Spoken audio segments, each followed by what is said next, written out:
அரக்கர்கள் வில்லைது படைக்கலம் வீசி நெருப்பும் நீரும் பொழிந்து மலையை பிடுங்கி எறிந்து மாயங்கள் செய்து ஆர்ப்பரித்தனர். வணக்கம் நண்பர்களே.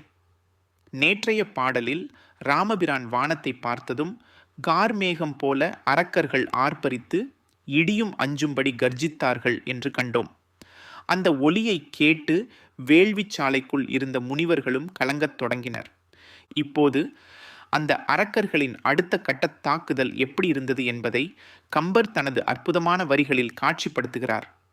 எய்தனர், எரிந்தனர், எரியும் நீரும் ஆய்ப்பெய்தனர், பெருவரை பிடுங்கி வீசினர், வைதனர், தெளித்தனர், மழுக்கொண்டு ஓச்சினர், செய்தனர், ஒன்று அலத்தீய மாயமே. எய்தனர், எரிந்தனர். ஆம், அரக்கர்களின் படையோ சினத்தால் வெடித்து சிதறி வில்லெடுத்து அம்புகளை மழையெனப் பொழிந்தது. அந்த அம்புகளின் வேகம் வானில் பறக்கும் பறவைகள் கூட அஞ்சும்படியாக இருந்தது. அத்தோடு நில்லாமல் கையில் சூலமும் வேலும் வாளும் ஏந்தி வானத்தை நோக்கி கோபத்துடன் வீசி எறிந்தனர். பயங்கரமான அந்த ஆயுதங்கள் விண்ணில் பாய்ந்து வரும் விண்மீன்களைப் போல தோற்றமளித்தன. ஒரு பேரதிர்ச்சியூட்டும் ஒளியுடன் எரியும் நீருமாய் பெய்தனர். இங்கேயோ அக்னி பிழம்புகளாய் தீயை கக்கிய வாயுடன் வானத்திலிருந்து நெருப்பு மழை பொழிந்தனர். ஒருபுறம் தீயின் ஜூவாலைகள் சுட்டெரித்தன, மறுபுறம் பெருமழையென கடல் பொங்குவது போல பிரளய நீர் வெள்ளத்தை சொரிந்தனர். நெருப்பும் நீரும் ஒரு சேரப் பெய்து எதிரிகளின் நெஞ்சில் அச்சத்தை விதைத்தனர். இதுவும் அவர்களின் மாயச் செயல்களின் ஒரு பகுதியே. பெருவரை பிடுங்கி வீசினர். அவர்கள் சிறு கற்களையோ மண்ணையோ அல்ல, விண்ணை முட்டும் மலைகளின் அடிவாரங்களை வேரோடு பிடுங்கினார்கள். கற்பனை செய்து பாருங்கள் நண்பர்களே. அந்த மலைகளைச் சுழற்றி சக்கரங்கள் போல வானை நோக்கி வீசினர்.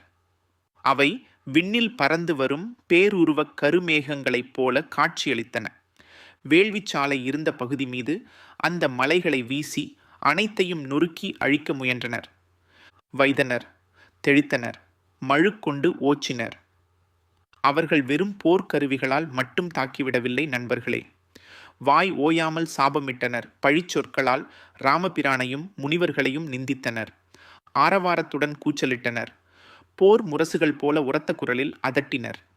கையில் கூறிய மழு ஆயுதங்களை ஏந்தி சுழற்றி சுழற்றி பயங்கரமாக வீசினர். அந்த மழுக்கள் காற்றை கிழித்து கொண்டு பாயும் போது மரங்களெல்லாம் நடுங்கி மண்ணுலகமே அதிர்ந்தது. செய்தனர். ஒன்று அல தீய மாயமே. இது ஒன்றல்ல, இரண்டல்ல, எண்ணற்ற கொடிய மாயச் செயல்களை அங்கே அரங்கேற்றினர் இந்த அரக்கர்கள். கண்முன்னே உருவம் மாறி இல்லாததை இருப்பது போல காட்டி எதிரிகளை திசை திருப்பி வேள்வியை கெடுக்கத் துடித்தனர்.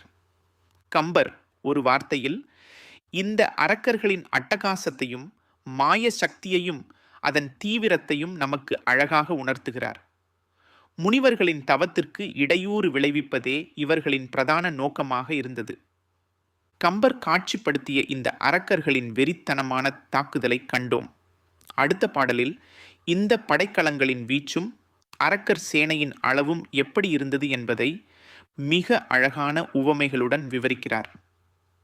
வாருங்கள், அந்த அற்புத காட்சியில் நம்மை இணைத்துக் கொள்வோம்.